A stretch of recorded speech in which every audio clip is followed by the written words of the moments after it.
ಎಲ್ರಿಗೂ ಜೈ ಭೀಮ್ ಜೈ ಮಾದಿಗ. ನಮ್ಮ ಒಂದು ಪರಿಸ್ಥಿತಿ ಟೈಮಲ್ಲಿ ನಾವೇನು ಸಮಾಜಕ್ಕೆ ಕೊಡ್ಬೋದಾಗಿತ್ತು ಅಷ್ಟು ನಾವು ಜಗಜೀವನ್ ರಾಮ್ ಆಗಿರೋ ಅನೇಕ ಹಿರಿಯರಾಗಿರ್ಬೋದು, ಅನೇಕ ರಾಜಕೀಯ ವ್ಯಕ್ತಿಗಳಾಗಿದ್ರೆ ಏನು ಕೊಡಬೇಕು ಅವ್ರು ಕೊಟ್ಟಿದ್ದಾರೆ. ಅಷ್ಟು ಅಂಬೇಡ್ಕರ್ ಅವ್ರಿಗಂತೂ ಹೋಲಿಸೋಕ್ಕೆ ಆಗೋದಿಲ್ಲ. ಬಿಕಾಸ್ ಅವ್ರು ಯಾವಾಗಲೂ ಕೂಡ ವಿಶ್ವಜ್ಞಾನಿ ಅಂತಲೇ ನಾವು ಕರಿತೀವಿ ಅವ್ರನ್ನೆಲ್ಲರೂ. ನಾವು ಕೂಡ ಅದ್ರ ತುಂಬ ಫಾಲೋ ಮಾಡ್ತಿರ್ತೀವಿ. ಅವರ ಒಂದು ಯೋಚನೆಗಳು ಅದು ವಿಶ್ವ ಪ್ರಖ್ಯಾತಿನೇ. ಅವ್ರನ್ನ ನಾವು ಕಂಪೇರ್ ಮಾಡೋಕ್ಕೆ ಆಗಲ್ಲ. ಅವ್ರ ದಾರಿಯಲ್ಲಿ ನಡೆಯೋಕ್ಕೂ ಕೂಡ ನಾವು ಒಂದು ಅವ್ರ ಕಾಲಿಗೂ ಸಮ ಅಲ್ಲ ಒಂದು ವಿಷಯದಲ್ಲಿ ಹೇಳೋದಾದರೆ. ಬಟ್ ಅದನ್ನೇ ನೀವು ಬಂಡವಾಳಕ್ಕೆ ಇಟ್ಕೊಂಡು ಮಾದಿಗ ಜನಾಂಗ ಸಮಾಜಕ್ಕೆ ಏನು ಕೊಟ್ಟಿಲ್ಲ, ನಾವೇ ಕೊಟ್ಟಿದ್ದೀವಿ ಅಂತ ಎಷ್ಟು ದಿನ ಅಂತ ಹಿಂಗೆ ಹೇಳ್ಕೊಂಡು ಹೋಗ್ತೀರಾ? ಎಲ್ಲರೂ ಒಂದೇ ಅಂತ ಹೇಳ್ಕೊಂಡು ಯಾವುದೇ ರೀತಿ ದಲಿತರಿಗೆ ಅನ್ಯಾಯ ಆದಾಗ ಜೊತೆಗಿರೋದಾಗಲಿ, ಈ ಥರ ಒಳ ಮೀಸಲಾತಿ ವಿಷಯದಲ್ಲಿ ಎಲ್ಲ ಪರವಾಗಿದ್ದು ನಾವೇ ಬಗೆಹರಿಸ್ಕೊಂಡು ನೇರವಾಗಿ ಈ ಥರ ಇದೆ ಅಂತ ಚರ್ಚೆ ಮಾಡ್ಕೊಂಡು ಹೋದರೆ ಅಲ್ಲಿಗೆ ಸಮಸ್ಯೆನೇ ಬಗೆಹರಿದು ಹೋಗುತ್ತೆ. ಅದನ್ನೇ ಬಿಟ್ಟಿಲ್ಲ ನಮ್ಮ ಕಾಂಟ್ರಿಬ್ಯೂಷನ್ ಜಾಸ್ತಿ ಇದೆ, ನಮ್ಮ ಕಾಂಟ್ರಿಬ್ಯೂಷನ್.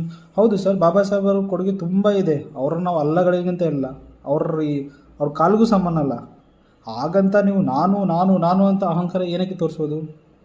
ಒಂದು ಕಡೆ ಇವಾಗ ನೋಡಿ, ನನ್ನ ಒಳ ಮೀಸಲಾತಿ ಬಗ್ಗೆ ಹೇಳೋದಾದರೆ, ಸರ್ಕಾರ ಆಲ್ರೆಡಿ ಅವ್ರ ನಿಲುವನ್ನು ಹೇಳಿದೆ. 27ನೇ ತಾರೀಕು ಅವ್ರು ಆಲ್ರೆಡಿ ಫೈನಲ್ ಆಗಿ ಡಿಸಿಷನ್ ತೊಗೊಳ್ತಾ ಇದ್ದಾರೆ ಅಂತ. ಬಟ್ ಅದು ಎಲ್ಲರ ಮಟ್ಟಿಗೆ ಬರುತ್ತೆ, ಎಷ್ಟು ಮಟ್ಟಿಗೆ ಬರುತ್ತೋ ಗೊತ್ತಿಲ್ಲ. ಯಾಕಂದರೆ ಕೆಲವೊಂದು ಸಂಘಟನೆಗಳು ಮಾದಿಗ ಸಂಘಟನೆ ಜೊತೆಗೆ ಅಪೋಸಾಗಿ ಮಾತಾಡೋದಾಗಲಿ, ಹೊರೆ ಸಂಘಟನೆಗಳಿಗೆ ಕೆಲವು ಅಪೋಸಾಗಿ ಮಾತಾಡೋದಾಗಲಿ, ಈ ಥರ ವೈಮನಸ್ಸು ಬೆಳೆಸೋದಕ್ಕಿಂತ ನಮ್ಮಲ್ಲೇ ಅದು ಬಗೆಹರಿಸ್ಕೊಂಡ್ರೆ ಇನ್ನೂ ಚೆನ್ನಾಗಿರುತ್ತೇನೋ. ಯಾಕಂದರೆ ಇದು ಜಸ್ಟ್ ಮಾತ್ರ ಸೊಲ್ಯೂಷನ್ ಇದೆ ಒಳ ಮೀಸಲಾತಿ. ಮುಂದೆ ನೀವು ಅಂದ್ಕೊಂಡಿರೋಂಗೆ ಕೆಲವು ದೊಡ್ಡ ವ್ಯಕ್ತಿ ಅಂದ್ಕೊಂಡಿರೋ ಏನು ವಂಶಗಳಿದಾರಲ್ಲ, ಬ್ರಾಹ್ಮಣ್ಯವನ್ನು ಮೆರಿತಾ ಇರುವಂಥವ್ರು, ಅವರು ಮುಂದಿನ ಯುಗಗಳಲ್ಲೂ ಕೂಡ ನಮ್ಮನ್ನು ಅವರು ಟಾರ್ಗೆಟ್ ಮಾಡ್ತಾರೆ. ಆಗ ಅದನ್ನು ಅಪೋಸ್ ಮಾಡಲೇಬೇಕು, ನಾವು ಸರ್ಕಾರಕ್ಕೆ ನ್ಯಾಯ ಕೇಳಲೇಬೇಕು. ಆ ಸಮಯದಲ್ಲಾದರೂ ನಾವು ಒಗ್ಗಟ್ಟಾಗದೇ ಇದ್ದರೆ ನಿಜವಾಗ್ಲೂ ಮಾದಿಗ ಆಗಲಿ, ಹೊಲೆಯ ಸಂಬಂಧಿಕರಾಗಲಿ ತುಂಬ ಕಷ್ಟ ಅನುಭವಿಸ್ಬೇಕಾಗುತ್ತೆ. ಮತ್ತು ಇದನ್ನು ಒಡೆದಾಳ ನೀತಿ ಏನಂತ ನಾವು ಕರಿತೀವಿ, ಅವ್ರು ನಮ್ಮಲ್ಲೇ ಜಗಳ ಹಚ್ಚಿ ಮತ್ತೆ ಅವ್ರ ಸೈಡಿಗೆ ಇರ್ತಾರೆ ಅಷ್ಟೇ.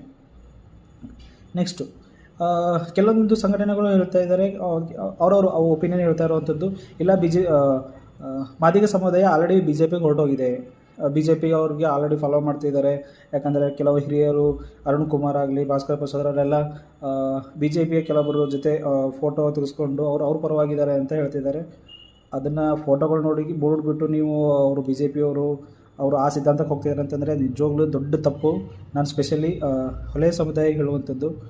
ಕಾರಣ ಇಷ್ಟೇ, ನಾವು ಹಿಂದಿನ ಕಾಲದಿಂದಲೂ ದಲಿತರಾಗೇ ಇದ್ದೀವಿ, ಇವಾಗಲೂ ದಲಿತರಾಗಿದ್ದೀವಿ, ಮುಂದೂ ಕೂಡ ದಲಿತರಾಗಿರ್ತೀವಿ. ಇದೇ ಪಾಯಿಂಟ್ ಇಟ್ಕೊಂಡು ನಮ್ಮನ್ನು ತುಳಿಯೋಕ್ಕೆ ಅಂತ